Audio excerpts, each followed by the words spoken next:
Welcome to Refine and Shine, the podcast where we master the art of continuous improvement and optimizing every aspect of our lives. I'm your host, Angelina Rivera, and together we'll uncover the secrets to refining our habits, processes, and lives to unlock our inner brilliance. Join us as we dive deep into achieving more without the burnout and all the stress. This podcast is your platform for a more fulfilling life through continuous improvement and personal growth. Each episode features practical strategies for up-leveling every aspect of your life. From developing good habits and organizing your space to refining your mindset and personal goals. Our diverse guests are going to share personal stories and the systems that they've used to make impactful tweaks in their lives, allowing them to truly shine. Listen in to learn how to implement continuous improvement techniques in your daily routine, develop and maintain habits that lead to success and satisfaction, organize your life to reduce stress and increase your productivity, foster a growth mindset that propels you to new heights. With over 25 years of experience in continuous improvement, I specialize in helping you streamline your life and business by increasing productivity, boosting profits, and reducing frustration. As an expert consultant in systems and processes, I've had the privilege of training over 600 individuals and teams, guiding them to optimize time management, drive positive change, ultimately enhancing overall operational efficiency. My mission is to inspire you to take bold action, make positive changes, and become the best version of yourself. Whether you're aiming to elevate your career, nurture meaningful relationships, or enhance your overall well-being, Refine and Shine is your guiding light. Tune in every week as we embark on an enlightening journey, exploring paths to refinement and illuminating the way to shine in every area of our lives.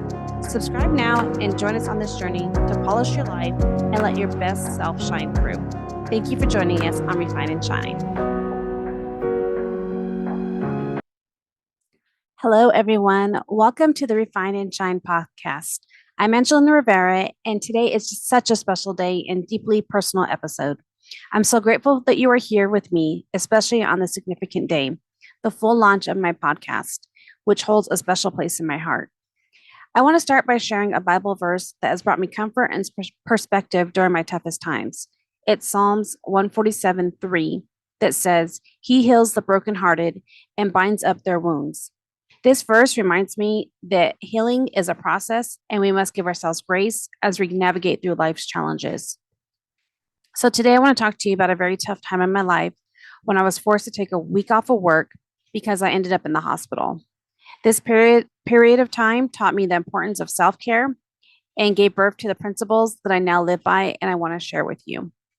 You see, a few years ago, actually 22 years ago, I experienced one of the hardest moments in my life.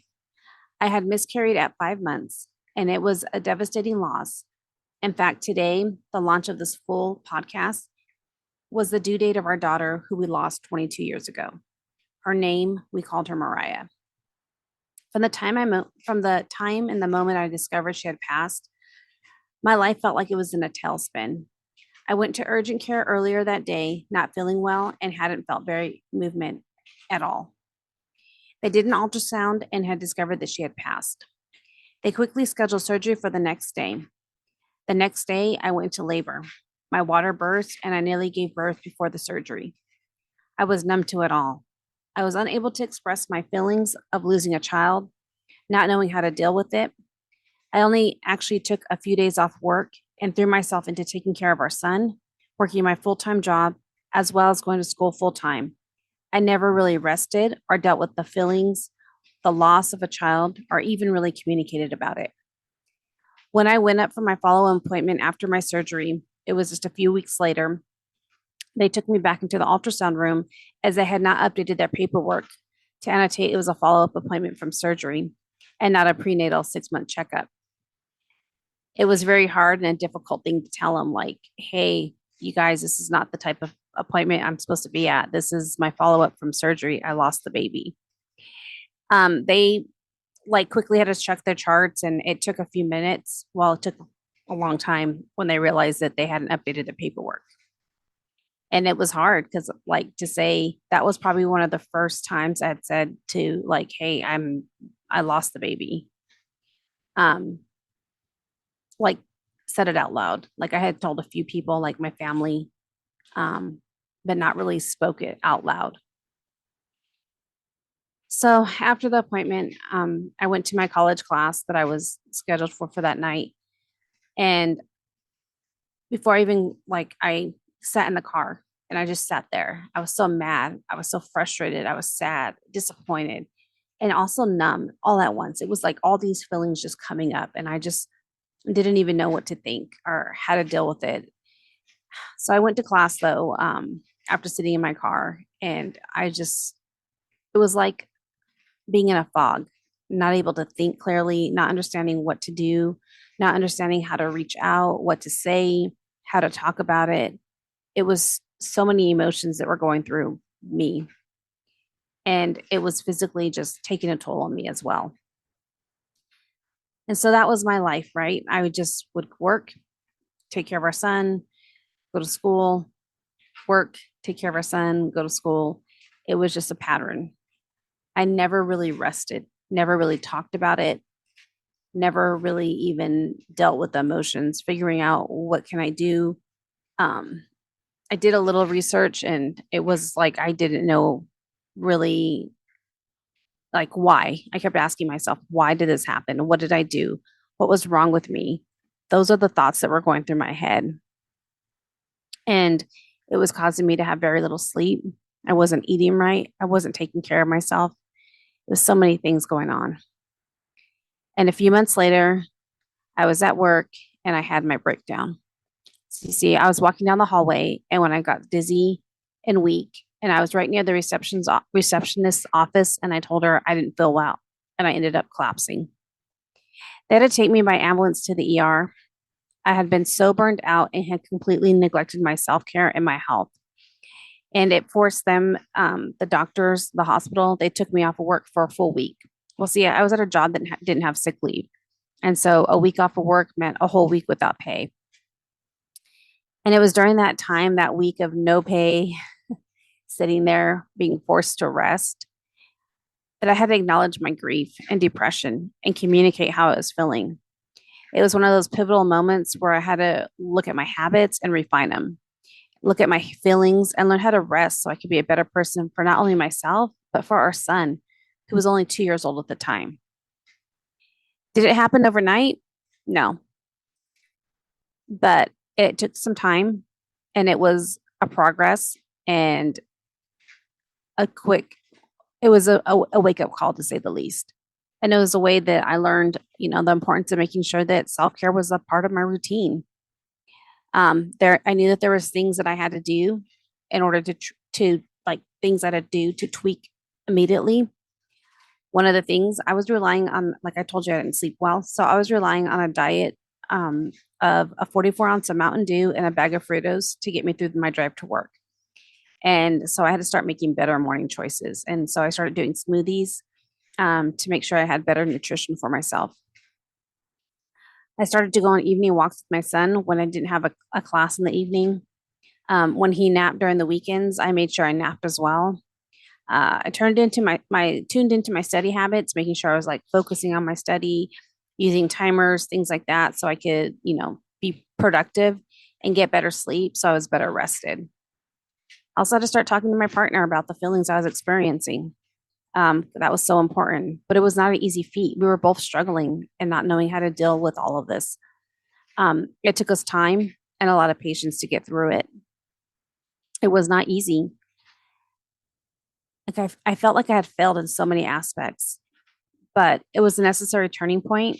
And I think that it's very important to know that when we think we fail, maybe it's not a failure, but maybe it's something to think about. I didn't achieve this. I wasn't able to deliver or make a full term for our daughter. But what can I learn from it? What lessons is God teaching me? And so those are things I had to work on.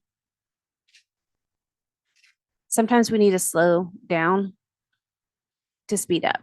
We need to stop, assess the situation, and look at what we need to take care of. If we don't take care of our lives now, we're going to pay for it later. When we're hurting, we need to deal with it. We need to deal with those emotions and not just keep pushing things down and pushing things down. I also had to give myself a lot of grace. Healing is a continuous journey, and I held on to so much, bottled up for so long. In fact, I didn't even really talk about it for many years, keeping it all bottled up. Communication is so crucial. We need to talk about our pain and not hold on to things inside. Bottling up our emotions only prolongs the healing process and can lead to more significant issues down the road. By sharing our struggles, we not only help ourselves, but we also provide support and understanding to others who may be going through something very similar as well. Trusting in God's timing is also so important. As Jeremiah 29:11 says, "For I know the plans I have for you, declares the Lord, plans to prosper you and not to harm you, plans to give you hope and a future." After losing our daughter, I relied heavily on my faith. About 14 months later, we were also blessed with the birth of our daughter, Selena. But even though we found out when we were expecting her, we stayed quiet for many months, scared of the same issue happening again. In fact, at 3 months of pregnancy, I started to suffer complications of miscarrying and was placed on bed rest for 3 months and not returned to work until 6 months into the pregnancy. But during those 3 months of bed rest, I truly did rest. I rested as much as possible. I slowed down with college. I watched Monsters Inc. 1,000 times on repeat with my son. It was actually a very beautiful time for us to bond before his sister was born. And when our daughter was born, Selena, it reminded us of God's grace and the beauty of his perfect timing. See, it's a journey of pain, but also healing, but also one of hope and renewed faith. And from this experience and many others that have shaped me along the way, I developed what I call the S.H.I.N.E principles. And this is something I want to share with you today. S stands for show up every day. Be fully present and ready to tackle whatever comes your way. Your consistent effort and dedication will make such a huge difference. I remember a time when showing up was the hardest thing to do, but it made all the difference. Showing up, even when it's tough, is a victory in itself. H stands for habits. Habits need to be consciously set. Established positive habits will propel you forward and help you reach your goals. For example, I started setting small daily goals for myself, like journaling my thoughts and my feelings, which helped my process of my grief and moving forward.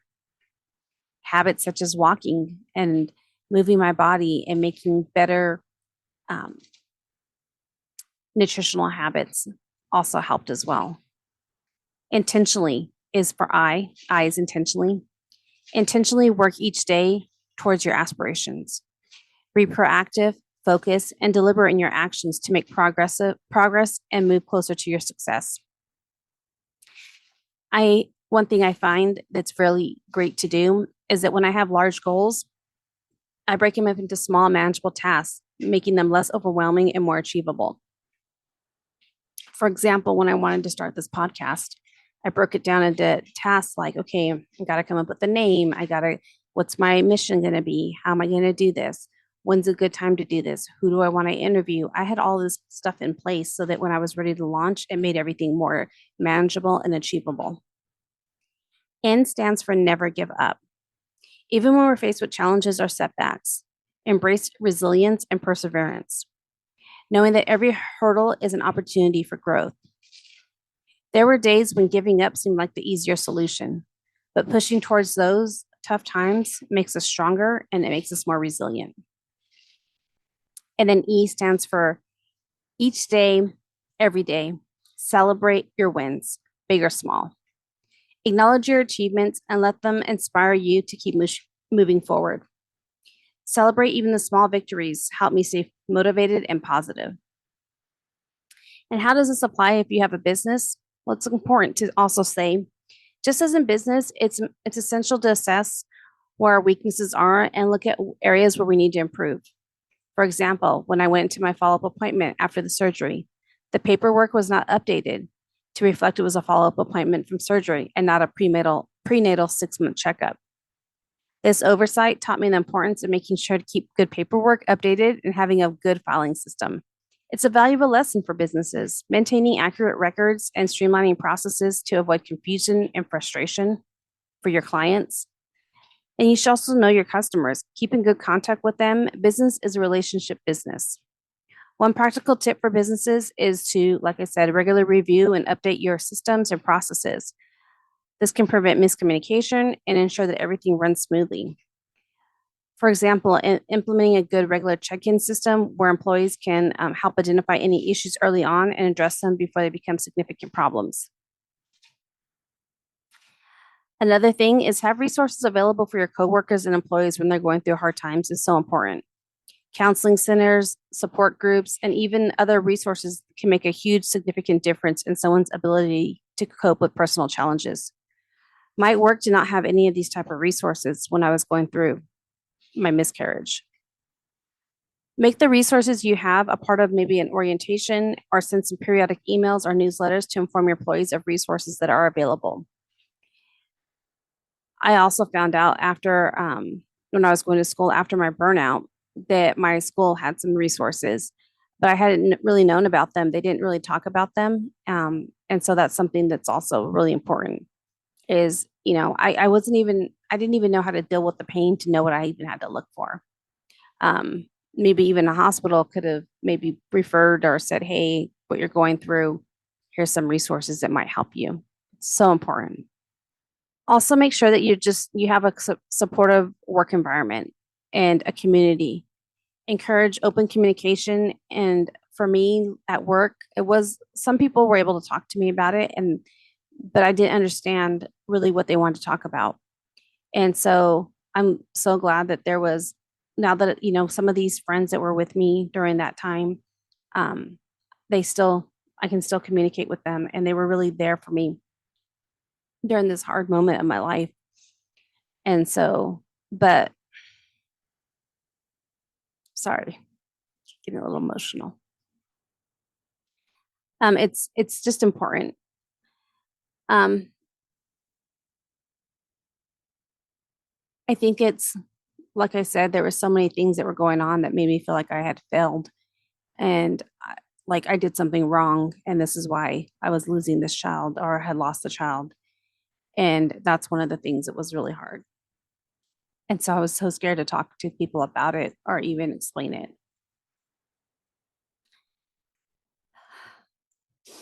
So as I wrap up, though, I want to remind you of this. Let your light shine bright and remember to shine as you navigate towards your dreams and aspirations. A setback is not a roadblock, it's just a detour. Think of the lessons that God is trying to teach you during this setback. For you have what it takes to make a meaningful impact. Keep going and embrace the amazing person you are. Thank you, everyone, for giving me a chance to be vulnerable about one of my experiences that truly impacted me and the lessons I've learned. Your support means the world to me, and I'm grateful for every listener who joins me on this journey. Now let's shine. Thank you for joining us on this episode of Refine and Shine. We hope you find valuable insights and inspiration to fill your journey of continuous improvement. Remember, the key to success lies in refining your processes and letting your inner brilliance shine. If you've enjoyed this episode, be sure to subscribe to the podcast and leave a review. Your feedback is greatly appreciated and helps us reach more listeners like you who are eager to refine and shine in all areas of life. Stay connected with us on social media for updates and additional resources and behind-the-scenes content. We love hearing from our listeners, so feel free to reach out with any suggestions, questions, or success stories you'd like to share. As we wrap up, remember that the power to transform your life lies within you. Keep striving for growth, embracing change, and seeking opportunities to refine your skills. Together, let's continue to shine bright and make a positive impact in the world. Until next time, keep refining and keep shining.